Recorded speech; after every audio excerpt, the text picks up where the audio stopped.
नमस्कार साथियों, मैं संजय दास उर्फ महाप्रज्ञा और आप देखना शुरू कर चुके हैं एसएसबी हिंदी न्यूज़। साथियों, हमारे साथ में हैं बसपा से जुड़े एक सामाजिक कार्यकर्ता और राजनेता, और यह लगभग सन 2000 से यह बसपा से जुड़े हुए हैं, ऐसा हमें पता है, लेकिन हम इन्हीं से जानेंगे कि यह बसपा से कब से जुड़े हैं।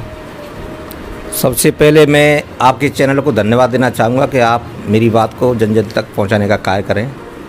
और मैं बहुजन समाज पार्टी में 16 वर्ष की आयु से काम कर रहा हूँ, 1991 से। तो मेरा ऐसा मानना है कि बहुजन समाज पार्टी एक मिशन है, राजनीतिक दल के साथ साथ एक मिशन है। महापुरुषों की विचारधारा के आधार पर ये पार्टी बनी और महापुरुषों की विचारधारा के आधार पर यार बसपा कार्य कर रही है। तो जैसा कि बसपा के मंचों पर प्रवक्ता के रूप में हमने आपको देखा है, और ये एक और हैं जिनका नाम है रमेश निवोरिया जी, इनको हमने देखा है, लेकिन यह दोनों ही व्यक्ति आज बसपा के मंच पर प्रवक्ता के रूप में या राजनीति के तौर में पिछड़े हुए क्यों हैं? नहीं सर, ऐसा नहीं है। हमारे साथ में बहुत लोग हैं जो मंचों पे कार्य कर रहे हैं और अपनी बात भी रखते हैं प्रवक्ता के रूप में। हमारे बहुत साथी हैं ऐसे, जैसे संदीप सोलंकी जी हैं, आपके बदी प्रसाद लाखा जी हैं, उमेश सिंह टेरिया जी हैं, केदार मौर्य जी हैं, बहुत सारे साथी, मैं नाम नहीं ले पाऊँगा, रामनाथ बौद्ध जी हैं, बहुत सारे लोग प्रवक्ता हैं जो हमारी मिशन को आगे बढ़ाने का कार्य कर रहे हैं, पार्टी के विचारधारा को जन जन तक पहुँचाने का कार्य कर रहे हैं। आप बहन जी से कभी मिले हैं? हाँ, मैं कांसीराम साहब के साथ काम किया है मैंने, बहुत मुझे मौके मिले अच्छे अच्छे। फूल सिंह बरिया जी के साथ भी काम किया मैंने। डॉक्टर पी चौधरी मेरे गुरु रहे, उनके मार्गदर्शन में मैंने काम किया। और बहन जी से मेरी मुलाकात शंभू दयाल जी के समय पर भोपाल में हुई थी और अच्छा रेस्पॉन्स मिला मुझे। नहीं, जैसा कि यहाँ की जनता की आवाज़ है जी, जनता का ये कहना है कि जो नए व्यक्ति हैं जिनकी सदस्यता कुछ वर्षों पहले की है या महीनों पहले की है, उन लोगों को टिकट बसपा से मिलता है, लेकिन जो पुराने नेता हैं बसपा से जुड़े हुए हैं, जो बसपा में संघर्ष कर रहे हैं, काम कर रहे हैं दशकों से, उनको यह मौका नहीं मिलता। तो आप सबसे पुराने बसपा से जुड़े हुए राजनेता हैं और पार्टी के लिए काम कर रहे हैं, तो ये जनता की जो आवाज़ है उस पर आप क्या कहेंगे? नहीं नहीं, ऐसा नहीं है सर। क्या है कि अभी आपके सामने विधानसभा चुनाव हुआ, सोनीराम कुशवाहा जी पुराने बहुजन समाज पार्टी से 2 बार एमएलए रहे, सोनी धाकड़ जी 15-20 साल से काम कर रहे हैं, आपके सामने प्रत्याशी रहे, सब लोग पुराने प्रत्याशी हैं। हमारे वहाँ पे सकवार जी हैं, वो भी पुराने प्रत्याशी थे।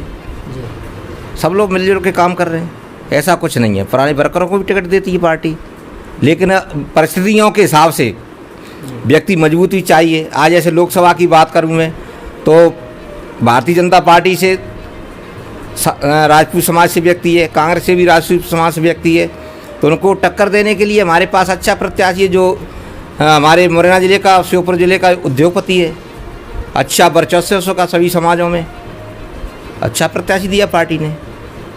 हमारा यह प्रश्न है कि जो रमेश गर्ग जो लोकसभा क्षेत्र मुरैना से चुनाव लड़ रहे हैं बसपा से, तो उनकी सदस्यता कितनी पुरानी होगी? नहीं, उनकी सदस्यता नहीं है।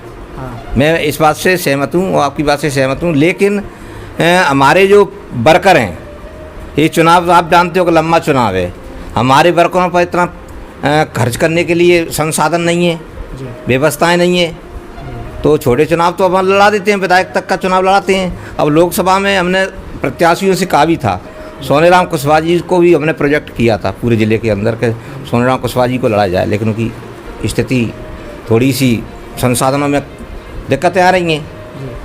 शर्मिंद कुशवाहा जी को भी कहा था, सबको कहा था, लेकिन हमारे वर्कर है वो लगे हैं, सभी मंत्री, अब हमारे रुस्तम जी मंत्री जी माननी, वो भी हमारे साथ में लगे हुए हैं, और हमारे बलवीर सिंह डंडोतिया जी हमारे साथ में, सभी लोग मिलजुल के इस कार्यवाही को आगे बढ़ा रहे हैं। बसपा पर एक सवाल ये भी उठता है कि बसपा उद्योगपतियों की पार्टी बन गई है, इस पर आप क्या कहें? नहीं नहीं, आज देखो, आज आपको पता है देश में क्या चल रहा है, हमारी पार्टी का नाम तो नहीं आया है।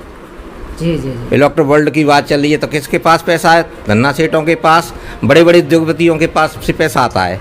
हमारे पास हमारे वर्करों के द्वारा गांव की जो गरीब जनता है वो अपना खून पसीने की कमाई दे करके हमें पार्टी को चलाते हैं। जी, जो वर्तमान का लोकसभा चुनाव है 2024, जिसमें मतलब जो रमेश गर्ग हैं जी, उनकी क्या मतलब उम्मीद है कि वह चुनाव टक्कर लेंगे या नहीं लेंगे? देखिए, ये ऐसा समाज है, पढ़ा लिखा समाज है, वैश्य समाज है, किसी से लड़ाई झगड़े में नहीं रहता है और सब समाज उसको सपोर्ट करती हैं और वो किसी को परेशान नहीं करता, ऐसा समाज है। तो सभी समाज उसको सपोर्ट करेंगी, जायज़ है, इसमें कोई दोहरा ही नहीं है। ये तो आप भी जानते हैं, मैं भी जानता हूँ कि वैश्य समाज एक ऐसा समाज है जो किसी को लड़ाई झगड़े से दूर रहता है, सब भाईचारा बना के रखता है, सब समाज उसको सपोर्ट करती हैं, उनका नेटवर्क है और समाज में अपनी बात रखते हैं, उनकी जगह भी है हर समाज में। बसपा के साथ साथ बहुजन समाज की ये एक और पार्टी जैसे कि आज़ाद समाज पार्टी जी, और जो उभर के आ रही है सामने, और लोकप्रिय नेता जो जनता के बीच लोकप्रिय बन चुके हैं, चंद्रशेखर आज़ाद जी, उन पर आप कुछ कहना चाहेंगे? नहीं, मैं उनके बारे में कुछ नहीं कहूँगा। वे अच्छे संघर्षशील व्यक्ति हैं, अपने अपनी पार्टी का काम करें, हम भी अपनी पार्टी का काम कर रहे हैं। हमारी राष्ट्रीय पार्टी है, हमारी राष्ट्रीय पार्टी है, जो पार्टी देश में केवल 2-3 समाज इस पार्टी को बना पाएंगे, भारतीय जनता पार्टी, कांग्रेस पार्टी और बहुजन समाज पार्टी, 3 पार्टी दलितों की एक पार्टी है। इसी में काम करना चाहिए, अपना संगठन चलाइए, लेकिन मूवमेंट हमारा मिशन एक होना चाहिए। जब महापुरुषों को अलग अलग अपन बांटेंगे तो हमारे समाज का विकास नहीं होना है। बहन जी से बड़ा कोई नेता नहीं है, 4 बार बड़े राज्य की, देश के बड़े सूबे की राज्य की मुख्यमंत्री बन चुकी है, उनसे बड़ा नेता नहीं है। इसलिए मेरा तो निवेदन है कि जो साथी हमारे नौजवान साथी भटक रहे हैं वो एक ही जगह काम करें, उसी से बाबा साहब का सपना पूरा होगा, कांसी राम साहब का मिशन पूरा होगा, उसी से हमारे समाज के जो किसी समाज का, सर्व समाज का गरीब व्यक्ति, उसको भी उसका भला होना है।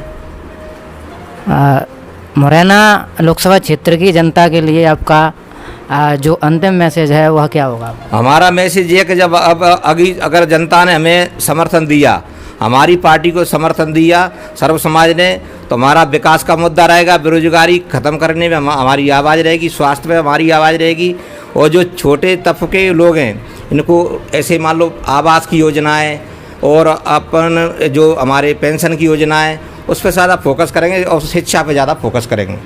अगर हमें पब्लिक मौका देती है, हमारे सांसद यहाँ से बना के जाएंगे तो हम उनकी आवाज़ को उठाएंगे। आप कभी चुनाव भी लड़े हैं? हाँ, मैं चुनाव लड़ा हूँ, पहले लड़ा हूँ चुनाव, विधायक का लड़ा हूँ जी। बसपा से ही लड़े हैं या किसी अन्य पार्टी? निर्दलीय लड़ा था।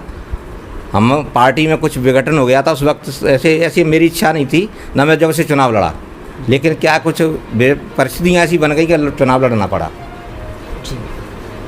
जी धन्यवाद सर। Thank you sir.